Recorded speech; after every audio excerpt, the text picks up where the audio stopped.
Mancano i soldi, ci sono serie difficoltà per molti lavori pubblici, compresi quelli di Colcavaliere a Belluno. La realizzazione del tunnel che porterà il traffico dalla sinistra Piave oltre uno dei punti più critici della viabilità provinciale potrebbe rallentare o fermarsi. Ad oggi si è scavato per 430 metri dall'ingresso nord, mediamente si avanza di 4-5 metri al giorno. I problemi non sono di natura tecnica ma economica.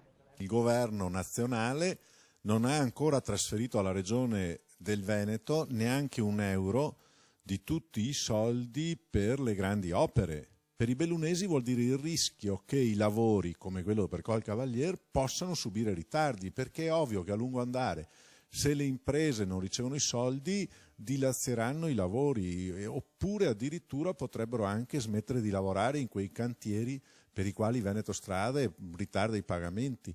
Veneto Strade sta seguendo la questione con non poca preoccupazione. A breve dovrebbe arrivare qualche milione di euro. Entro 10-15 giorni anche la Regione dovrebbe sbloccare almeno 10 milioni di euro. Questo darà ossigeno ai pagamenti e permetterà alle imprese di continuare i lavori. In cantiere tutto prosegue secondo programma, le maestranze non commentano, sono consapevoli della difficile situazione che è quella di tutto il mondo dei lavori pubblici e così dopo l'apertura al traffico del ponte sul Rudavoi fra Misurina e Cortina all'orizzonte nuovi timori per la viabilità bellunese. Colcavaliere a rischio? È un'opera che non può essere messa in discussione, penso che nessuno può sognarsi e può permettersi di metterla in discussione.